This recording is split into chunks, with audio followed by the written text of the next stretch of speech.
स्टुअर्ड्स of God's mysteries Bible study में आपका स्वागत है। प्रेज द लॉर्ड, यीशु सहाय। आज हमारे अध्ययन का विषय है आत्मिक मीरास, या अंग्रेजी में कहा जाए तो स्पिरिचुअल लेगेसी। अगर आसान भाषा में या साधारण शब्दों में मीरास का मतलब हम देखते हैं तो उसे इस प्रकार समझा जा सकता है कि कोई ऐसी बात या कोई ऐसी चीज जो हम अपने पीछे छोड़ जाते हैं। वो आमतौर पर संपत्ति को समझा जाता है, लेकिन यदि हम और ध्यान से देखें तो हम देखते हैं कि वो सारी बातें, चाहे वो शिक्षा की बातें हों, वो आचरण की बातें हों या व्यवहार की बातें हों, जो हम अपने पीछे छोड़ जाते हैं या हम अपने पीछे रखते हैं कि हमारे बाद आने वाले हमसे सीख सकें या वो एक्सेप्ट कर सके या उन बातों को फॉलो कर सके। इस विषय में हम एक चरित्र जो कि हमें बाइबल में मिलता है, हम उसका अध्ययन करेंगे। लूत के विषय में हम सब जानते हैं कि वो इब्राहिम का भतीजा था, और जब इब्राहिम को परमेश्वर ने अपनी बुलाहट दी कि तू अपने देश, अपने कुटुंबियों और अपने पिता के घर को छोड़कर उस देश को चला जा जो मैं तुझे दिखाऊंगा, तो इब्राहिम ने परमेश्वर के प्रति अपनी आज्ञाकारिता दिखाई और वह निकल गया।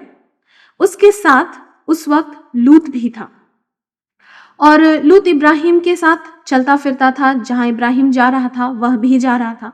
तो हम ऐसा मान सकते हैं कि क्योंकि इब्राहिम ने परमेश्वर पर विश्वास किया, इब्राहिम धर्मी व्यक्ति था, तो लूत भी इब्राहिम से सीखता था और वह भी परमेश्वर को जानता था, वह परमेश्वर का भय भी मानता था। लेकिन उत्पत्ति अध्याय 13 के 5 से लेकर के 12वें पद में हमें एक इंसिडेंट का वर्णन मिलता है, जहां कुछ इस प्रकार से कहा गया है कि लूत के पास और अब्राम दोनों के पास काफी सारी भेड़ बकरियां, गाय बैल और तंबू थे, और वह भूमि जहां वे थे वह उनके लिए पर्याप्त नहीं पड़ रही थी, क्योंकि उनकी संपत्ति बहुत अधिक हो गई थी। और 7वें पद में इस प्रकार लिखा है, अब्राम के पशुओं के चरवाहों तथा लूत के पशुओं के चरवाहों के बीच झगड़ा हो गया, और उस वक्त इब्राहिम ने यह फैसला किया कि हम अलग हो जाएं, हम अपनी संपत्तियां अलग कर लें, हम अपने मार्ग अलग कर लें। और यहाँ हम देखते हैं कि इब्राहिम ने अपनी नम्रता, अपनी दीनता का प्रमाण देते हुए लूत से यह कहा कि तू दाईं ओर जाएगा तो मैं बाईं ओर जाऊंगा, और यदि तू बाईं ओर जाएगा तो मैं दाईं ओर जाऊंगा। यानी कि उसने लूत को पहला प्रेफरेंस दिया। और इस स्थान पर लूत ने यह देखा, जैसा 10वें पद में लिखा है, तब लूत ने आंखें उठाकर यरदन नदी की घाटी को देखा कि वह यहोवा के बगीचे की तरह, हाँ, सोअर के मार्ग तक मिस्र देश की भूमि की तरह भली भांति सिंचित है। यहाँ लूत ने उन चीजों को देखा जो दिखाई देती है। उसने प्रभु की इच्छा के विषय में नहीं पूछा, उसने इब्राहिम की इच्छा के विषय में भी नहीं पूछा, लेकिन उसने अपना फायदा देखा। उसने देखा कि भूमि अच्छी है, सिंचित है, मेरे भेड़ बकरियों के लिए, मेरे गाय बैलों के लिए अच्छी है, मेरे लिए फायदे की है, और उसने उस फायदे के हिसाब से निर्णय ले लिया। सांसारिक दृष्टिकोण से यह बात बहुत ही आसान लगती है, बहुत ही नेचुरल लगती है।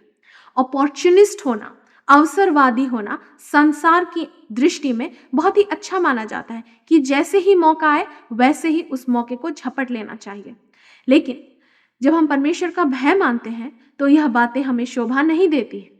यह हमारे लिए ज्यादा जरूरी है कि अपना फायदा देखने के बदले हम यह देखें कि परमेश्वर की इच्छा क्या है, परमेश्वर हमसे क्या चाहता है। और इसके बाद फिर हम देखते हैं 12 पद में, अध्याय 13 के 12वें पद में यह लिखा है, अब्राम तो कनान देश में बस गया, पर लूत उस घाटी के नगरों में रहने लगा तथा अपने तंबू सदोम तक खड़े किए। और 13वें पद में यह बात लिखी है कि सदोम के लोग यहोवा की दृष्टि में अत्यंत दुष्ट और पापी थे। अब हम यह मान सकते हैं कि लूत यहोवा का भय मानता था और वह धर्मी था, क्योंकि कहीं भी ऐसा नहीं लिखा है कि उसने पाप किया। वह वहां के लोगों के पाप में सहभागी नहीं हुआ, उसने अपने आप को शायद पवित्र ही रखा। यही कारण है कि जब सदोम और अमोरा का नाश किया गया तो परमेश्वर का अनुग्रह हुआ कि लूत बचाया जा सका। वह पाप में तो सहभागी नहीं हुआ, लेकिन उसने और भी बहुत सारे काम जो थे वो नहीं किए। तो हम देखते हैं कि उसने क्या नहीं किया। सबसे पहली बात जो उसने नहीं की वह यह थी कि उसने अपनी बेटियों को कोई शिक्षा नहीं दी।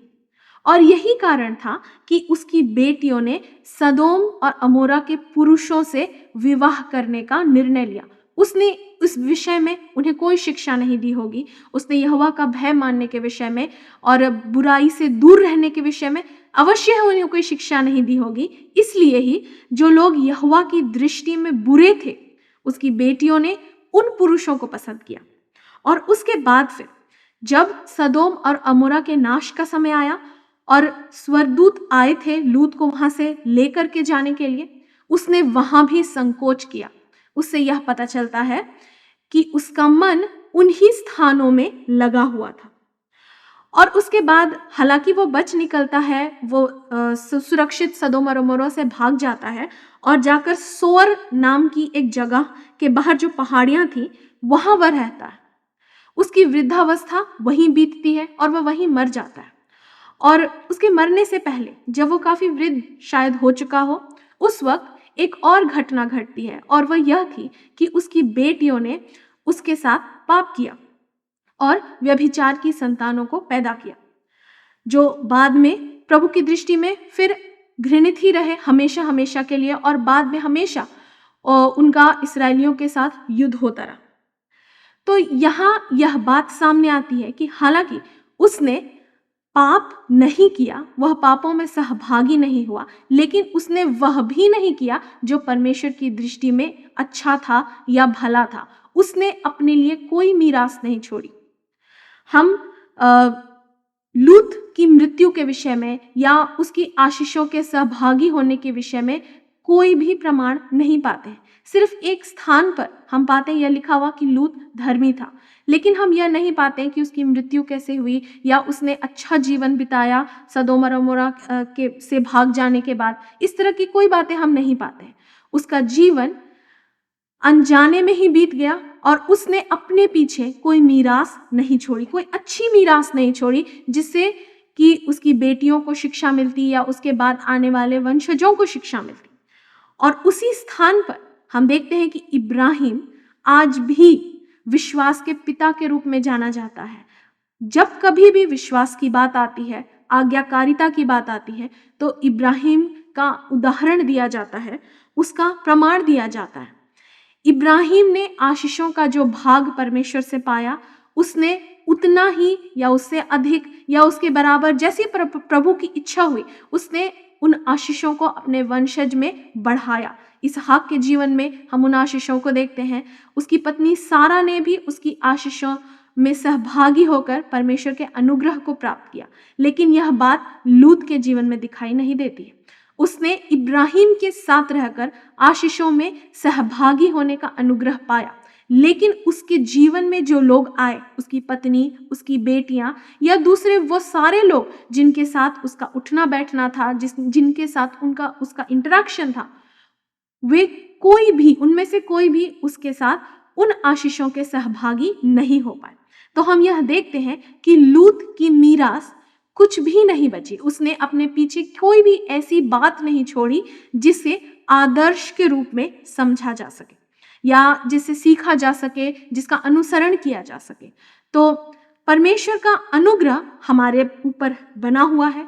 हमें वचन में से, बाइबल में से, बाइबल के चरित्रों में से ऐसे उदाहरण हमारे लिए उपलब्ध हैं कि हम स्वयं चुन सकें कि हम प्रभु के लिए क्या करते हैं या हम प्रभु की महिमा के लिए कैसा जीवन जीते हैं। हमें आशीषें तो बहुत मिलती चली जाती हैं, लेकिन कई बार ऐसा होता है कि हम उन आशीषों को पकड़ कर रख नहीं पाते। हम अपने चरित्र का ऐसा निर्माण नहीं कर पाते कि प्रभु के द्वारा दी गई आशीषों को हम बढ़ा सकें या उन्हें होल्ड कर सकें। वो आशीषें सिर्फ हम तक सिमट कर रह जाती हैं और हम अपने पीछे कोई मीरास नहीं छोड़ पाते।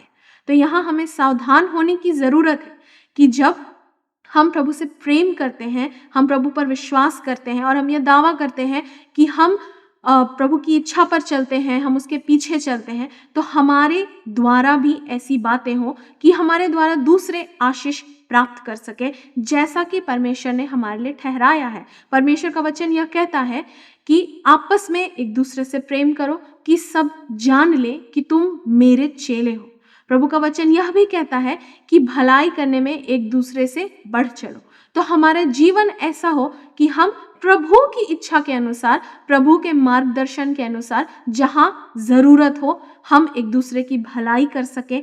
हम हमारे अच्छे कामों के द्वारा अपने स्वर्गीय पिता की महिमा का कारण बन सके, ताकि हमारे द्वारा एक अच्छी आत्मिक मीरास छोड़ी जा सके।